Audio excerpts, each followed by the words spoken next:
Region 8, Eastern Visayas. Eastern Visayas is one of the 17 regions of the Philippines designated as Region 8. It is composed of two main islands, Leyte and Samar, connected by San Juanico Beach as well as Biliran Island. It is one of the only two regions having no land border with another region, Mimaropa being the other, composed of 6 provinces and 7 cities. Tacloban City is the regional center. Geography. Eastern Visayas lies on the east-central part of the Philippines archipelago. Eastern Visayas directly faces the Pacific Ocean. It has a total land area of 2,1,056,285 hectares or 7.2% of the country's total land area. 52% of its total land area are classified as forest land and 48% as alienable and disposable land. Language. Waray-Waray is spoken on the island of Samar, Biliran, and northern eastern Leyte. A Sama language distantly related to the languages of the region, called Abaknon, is spoken in the island of Kapul in northern Samar. Cebuano is spoken in western, central, and southern parts of Leyte and in southern Leyte. And here's the map of Eastern Visayas. First is Leyte, Biliran, southern Leyte, Samar, eastern Samar, and northern Samar. Leyte, land area of 6,335 square kilometers or 2,006.13 square miles. Capital, Tacloban. Population, 1,776,847, excluding Tacloban City. As of the 2020 census, cities 3. Biliran, land area of 536.01 square kilometers. Capital, Naval. Population, 1,709,312. Cities, 5, and municipalities, 8. Southern Leyte, land area is 1,798.61 square kilometers. Capital, Maasin. Population of 4,029,573. Cities, 1. Municipalities, 18. Samar, land area, total area of 6,483.0 square kilometers. Capital, Catbalogan. Population of 1,909,537. Cities, 2. Municipalities, 24. Eastern Samar, land area of 4,660.47 square kilometers. Capital, Borongan. Population, 4,077,168. Cities, 1, and municipalities, 22. Northern Samar, land area, total area of 3,692.93 square kilometers. Capital, Catarman. Population, 6,043.824. Cities, 0, and municipalities, 24. Leyte is a province of the Philippines located in the Eastern Visayas region. Its capital is Tacloban City and occupies the northern 3/4 of the Leyte Island. Leyte is located west of Samar Island, north of southern Leyte, and south of Biliran. To the west of the Leyte across the Camotes Sea is Cebu Province. San Juanico Bridge. It is one of the longest bridges in the country and stretches for 2.16 kilometers connecting Tacloban City on Leyte, the island with the municipality of Santa Rita in Samar Island. MacArthur Landing Memorial. Memorial to the landing of General Douglas MacArthur and his men at the exact spot where MacArthur and other important personages breathed ashore in the knee-high waters of Red Beach on October 20, 1944. It is located in Kadahag, a barangay of municipality of Palo in the province of Leyte. part of the Visayas. Binagol, made from mashed giant taro, corns, condensed milk, sugar, coconut milk, and egg yolks. It is distinctively placed in half of coconut shell and then wrapped in banana leaves and twine. Bukayo. It is made by simmering strips of young gelatinous coconut in water and then mixing it with white or brown sugar. The bukayo remains encased in the coconut shell, which is then wrapped in the brown paper before being retailed to prospective buyers. Lubi-Lubi Festival, held every 15th day of August in the municipality of Calubian. Lubi-Lubi Festival is a captivating and entertaining event in Leyte that features enjoyable cultural presentations. Pasaka Festival, celebrated every month of August in the municipality of Tanuan. Pasaka Festival is one of the most inviting events in the province of Leyte. Godang Festival, to highlight this special occasion, residents choreograph an interpretative dance that portrays the winemaking process during the old times in Leyte. Alicaro Festival, held annually within the municipality of Ilongos in the province of Leyte. Alicaro Festival is also one of the most interesting and highly entertaining special events in the area. Biliran is an island province in the Philippines located in the Eastern Visayas region. Biliran lies just a few kilometers north of Leyte Island. Its capital is Nabal. Biliran is one of the country's smallest and newest provinces, being formerly a part sub-province of Leyte until achieving full-fledged provincehood in 1992. Ang isla ng lalawigan na dating sub-probinsya ng Leyte ay kabilang sa relihiyon ng Silangang Visayas or Region 8. Ito ay napapaligiran sa hilaga ng Dagat Visayas sa timog ng Carigara Bay sa silangan ng dagat at sa kanluran ng kipot ng Biliran. Ang Biliran ay may kombinasyon na mainit at malamig na klima ng mga zona. Kaya ang umiiral na klima ay mainam para sa pagtatanim ng malawak na hanay ng mga pananim ng pang-agrikultura. Walang natatanging tag-araw, ngunit ang mabigat na tag-ulan ay karaniwang nangyayari sa Disyembre. Geography. Biliran has a total land area of 53,601 hectares, making it is the fourth smallest province in the Philippines. The province is composed of two major islands, Biliran Island and Maripipi Island. Other islands include Higatangan Island and Dalutan Island. Ito po ay pang-apat sa pinakamaliit na lalawigan sa Pilipinas. Language. The inhabitants of Biliran primarily speak Cebuano and Waray, both Visayas languages. Majority of the residents also speak and understand Tagalog and English. Tinago Falls.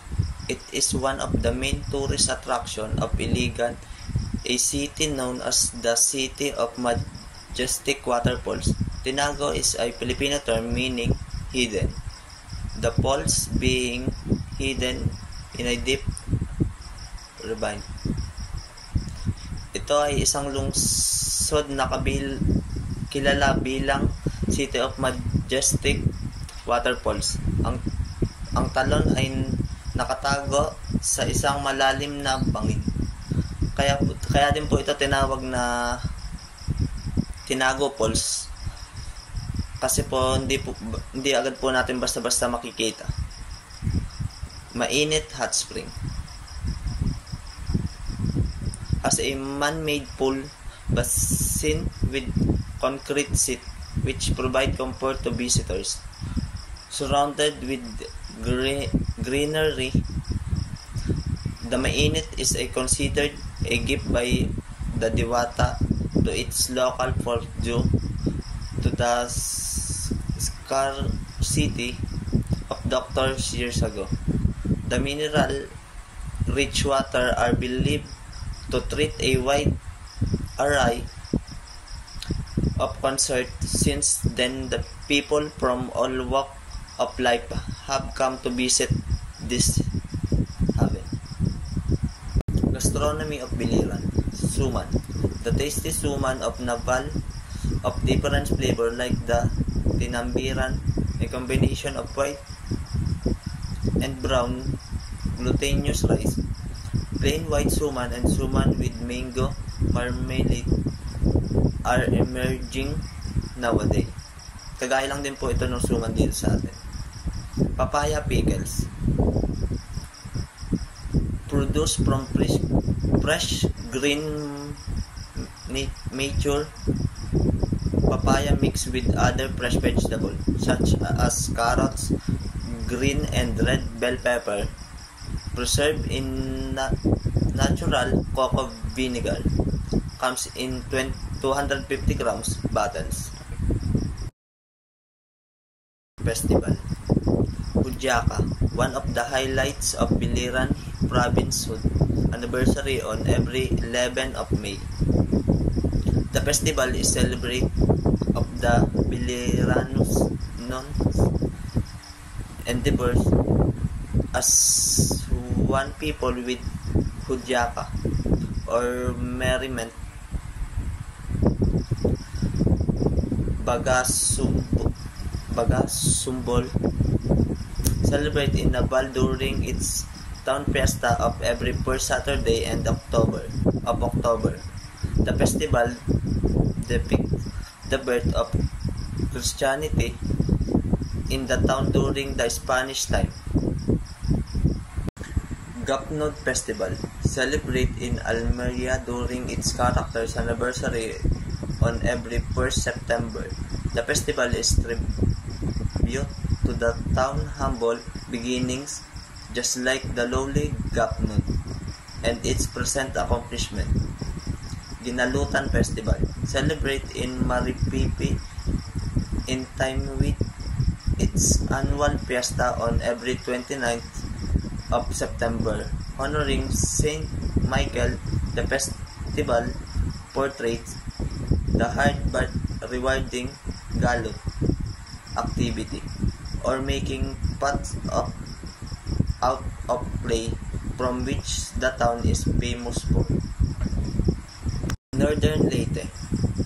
Southern Leyte was once a sub-province of Leyte before it was divided from the latter.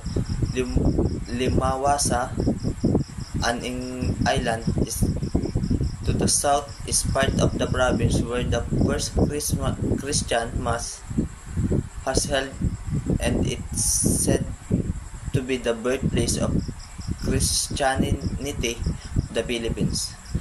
The province ranked up as the second least populated in the region. According to the 2010 census, the province has a population of 399,137.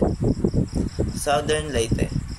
Geological features created several issues in the province after the flooding of the Subangdako River and the awful mudslide in Gonsagon. Organization warned the province it was susceptible to natural occurrence like landslide and floodings. Maasin City is the capital of the province. Ang Southern Leyte ay bumubuo ng mahalagang bahagi ng inter-island transport system ng bansa na may mga ferry na naghahatid ng mga tao at kalakal sa pagitan ng Lilon at Surigao del Norte. Kilala ang lalawigan sa mga dekalidad na produkto ng abaka at pangunahing producer ng abaka fiber sa bansa. Geographic profile. Southern Leyte occupies the southern quarter of the island of Leyte.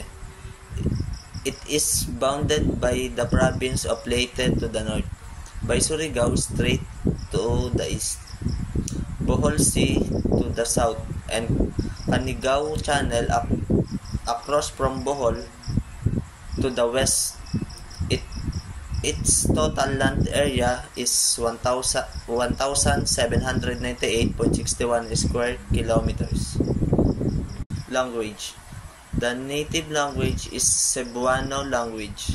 However, the Waray is also spoken and understood in Southern Leyte.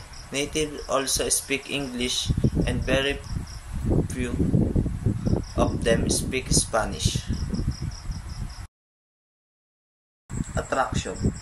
Cambaro Caves. In this cave, one can find jaw-dropping rocks formation, stalactites and stalagmites, cave corals, and cold cave pools. Padre Burgos Castle Resort. It is a stunning resort with luxurious accommodation, outstanding food, and awesome amenities, assured relaxation and comfort with their beautiful guest room, indoor and outdoor restaurant, swimming pool, and private beach. Gastronomy. Kinilaw. Fresh fish or seafood prepared with vinegar, spices, and coconut milk. Yung kinilaw po ay yung kagaya lang din po sa atin. Bocarilos. It is made of coconut strips, evaporated milk, egg, sugar, and calamansi juice. Bukayo and Bocarilos are both sweet, but the difference is that Bukayo use brown sugar, making its color brown, while Bocarilos is lighter color because of its ingredients. Ang Bocarilos po ay para po siyang Bukayo sa atin. Festival. Tangka-Tangka Festival. It's culminate a beach jump party at the very popular Tangkaan Beach. Tangka means attempt. The beach has the best view of Limasawa Island. Sinulog Festival. An annual religious street pageant celebrated as homage to the Holy Child Jesus, Santo Niño, patron of Malitbog. It has grown steadily with devotees from other places flocking to the town. Sakay-Sakay Festival. Honor of the Child Jesus drew devotees in the locality to the participate in the annual event, which has supported by the city government of Maasin and has appropriated fund for the same purpose. Pagkamugna Festival. Grand Civic Parade agri-aqua and food fair, live concert, motocross, and the prestigious Search for Southern Leyte highlights this festival. Samar, also known as Western Samar. Its capital is Catbalogan City and covers the western portion of Samar Island as well as several islands in the Samar Sea located west of the mainland. The province is bordered to the north by northern Samar and eastern Samar to the east. Samar is connected to island and province of Leyte via the San Juanito Bridge, which spans the San Juanito Strait. The narrowest strait is the word to its south is Leyte Gulf. Ang Samar ay matatagpuan sa rehiyon ng Silangang Visayas ng Pilipinas. Ang Samar ay isang madalas na hindi napapansin ngunit kapansin-pansing nakamamanghang isla na umaakit sa mga manlalakbay sa mayamang likas na karagatan. Kultural na pamana at mga natatanging atraksyon. Bilang ikatlong pinakamalaking isla sa bansa, ang Samar ay sikat sa magagandang tanawin, masiglang mga pagdiriwang at masalimuot na network ng mga kuweba at ilog na ginagawa itong paraiso para sa mga naghahanap ng pakikipagsapalaran. Geography. Samar Island occupies the eastern portion of Philippines. It lies southeast of Luzon and occupies the northmost section of eastern Visayas. It is separated from Luzon on the north by San Bernardino Strait and from Leyte on the southwest by the narrow San Juanico Strait. It is bounded on the east by the Pacific Ocean and the south by Leyte Gulf and on the west by the Samar Sea. Pinapalibutan ang isla ng malalaking bodies of water gaya ng Pacific Ocean, Leyte Gulf at Samar Sea. Attraction. Pasay. This undiscovered gem in the southern end of Samar is your new Samar escape. Pasay is a humble coastal town that slowly drawn attention among tourists for its natural beauty.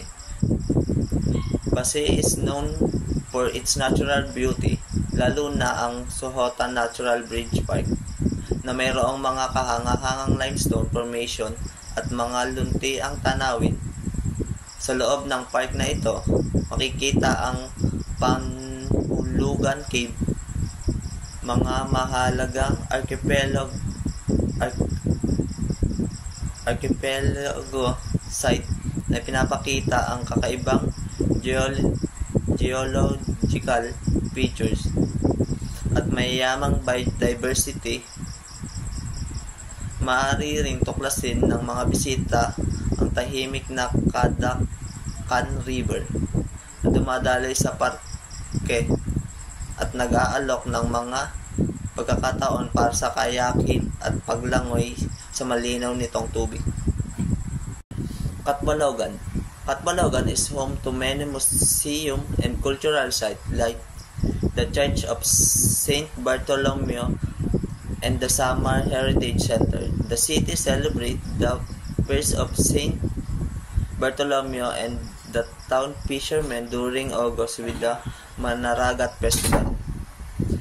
Ang Catbalogan City ay kilala sa mayaman nitong kultura na binibinyagan din ng Church of Saint Bartholomew, isang makasaysayang landmark na dinarayo ng maraming bisita.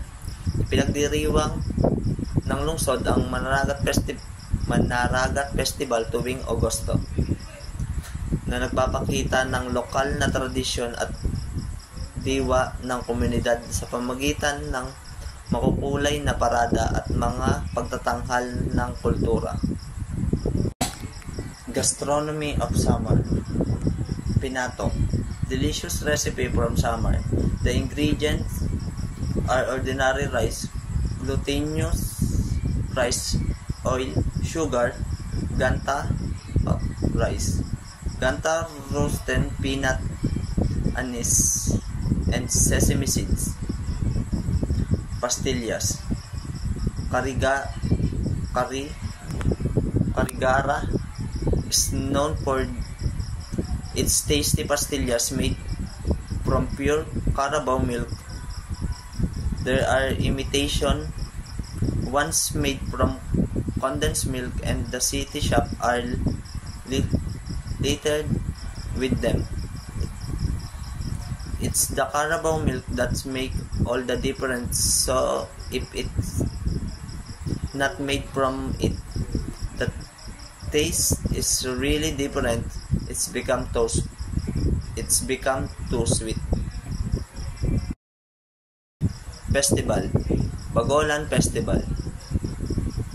This festival showcased the indigenous culture of the Paranas community, featuring traditional dances, music, and handicrafts.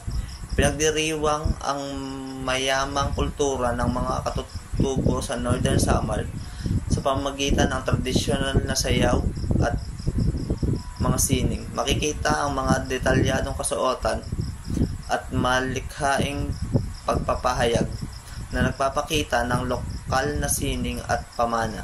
Ang festival na ito ay nagsisilbing plataporma para sa pagpapanatili ng kultura at pagkakaisa ng komunidad. Manaragat Festival. Held every August, pay homage to the local fishing community and the rich marine resources of Mandage Bay. Pinaparangalan ang mga mangingisda at yamang dagat ng lugar.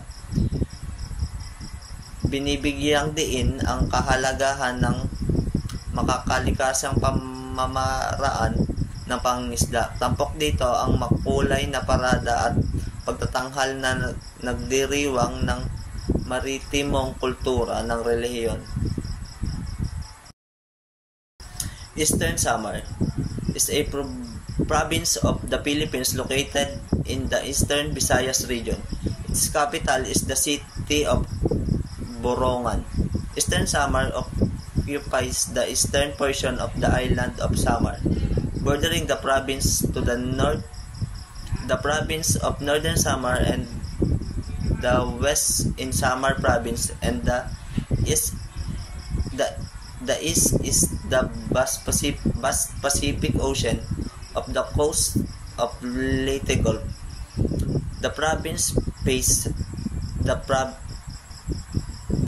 of Leyte. The province occupies a total land area of 466,047 hectares. Eastern Samar, also known as tinatanaw ng silangang baybayin ng lalawigan ng Philippine Sea. Kaya naman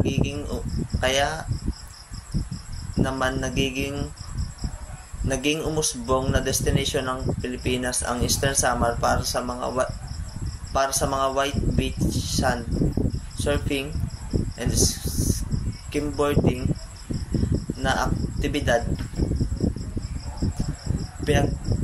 Pinagmamalaki rin ng Eastern Samar ang mga maringal na talon, kakaibang rock formation at mga kakaibang mga lugar at karanasang turista sa Pilipinas. Geography. Eastern Samar covers a total area of 4,660.47 square kilometers, occupying the eastern section.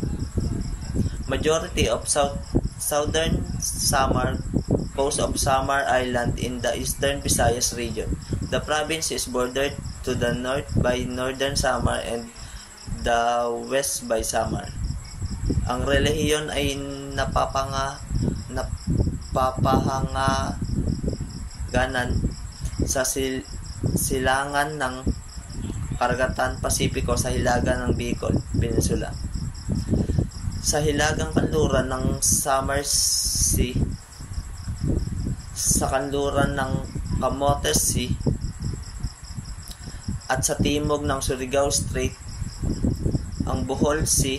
Ang kalupaan ng relihiyon ay medyo patag malapit at sa kahabaan ng mga baybayin nito.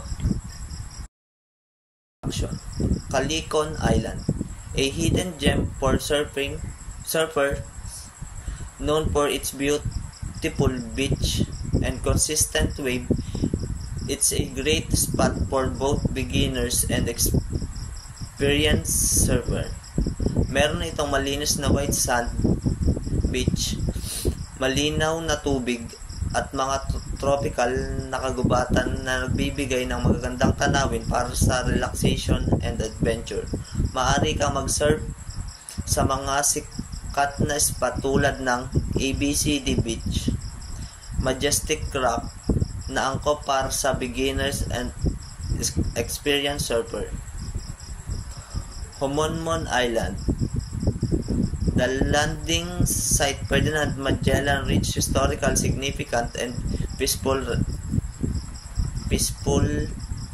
retreat. Ang Homonmon Island po, dito po unang dumating si Ferdinand Magellan noong 1521.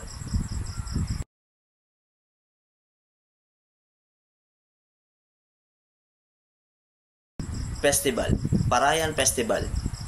This festival celebrates the rice harvest and the agricultural livelihood of the people of Salcedo. It showcases traditional farming practices, cultural dances, and Thanksgiving ritual.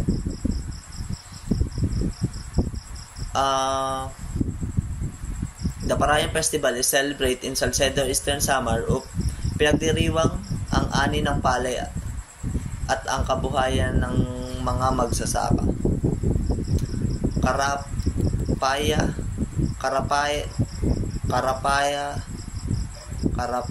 Karayapan Festival. Celebrate to the honor of beautiful harvest of marine resources of Guiana. The festival features lively street dances, cultural presentation, and showcase of local fishing industry. Ang Karayapan Festival ay ginaganap sa Guiana, Eastern Samar upang ipagdiriwang ang kasaganahan ng yamang dagat at produkto ng agriculture. Northern Samar, one of the three provinces comprising Samar Island. Its capital is Catarman and it's located at the northern portion of island of Samar. Bordering the province to the south are the province of Samar and Eastern Samar. To the northwest, across the San Bernardino Strait is Sorsogon. To the east is the Philippine Sea and the west is Samar Sea. Northern Samar, also known as ang lalawigan, ay higit sa lahat ay binubuo ng mababa at lubhang masungit na burol at maliliit na lugar sa may mababang lupain. Mayroon din itong maliliit at hindi tuloy-tuloy na mga lugar sa kahabaan ng mga baybayin, at ang mga ilog nito ay kadalasang sinasamahan ng mga alluvial na kapatagan at lambak. Ang lalawigan ay pinagkaloob ng medyo mayaman at matabang lupa na maaring tumubo dito ang karamihan sa mga pananim. Geography. It is located at the eastern edge of archipelago with an area of 369,293 hectares. About 52% of the total land area is covered by forests and 42% is classified as alienable and disposable. It is bounded by the Pacific Ocean on the east, the San Bernardino Strait of the north, Samar Sea on the west, and the Samar and Eastern Samar province of the south. Language. Majority of the people in the province of Northern Samar speak the Norte Samaron, a variation of Waray-Waray. Tagalog and English are also widely used and understood in the Northern Samar. Ang pangunahing lengguwahe po sa Northern Samar ay yung Norte Samaron, isang dialect ng Waray-Waray. At nakakaano din po sila ng Tagalog and English. Biri Island, famous for its turning rock formation and crystal clear water, perfect for photography, diving, and snorkeling. Sikat ang Biri Island dahil sa perfect spectacular rock formation nito, mga towering limestone structures at malinis na tubig, kaya perfect itong destination para sa mga turista. Couple Island, a historical island with lighthouse, Spanish-era church, and cave to explore. Ang Couple Island naman ay kilala sa rich historical heritage nito, lalo na ang lighthouse and Spanish-era church. May mga scenic cave rin dito na pwedeng i-explore. Perfect para sa mga gustong mag-relax, mag-enjoy sa cultural at natural beauty ng isla. Gastronomy of Northern Samar. Linarang soup. The local cuisine reflects a mix of Filipino and Visayan flavor, with seafood being a top due to province coastal location. Delicacies include kinilaw, raw fish, salad, larang, fish soup, and binagol, a sweet delicacy made from taro. Tinapa, smoked fish that is common, prepared using local fish varieties. It is eaten with rice and used as a flavoring for other dishes. Yung tinapa po ay yung kagaya lang din po sa atin. Parehas lang po. Festival. Ibabaw Festival.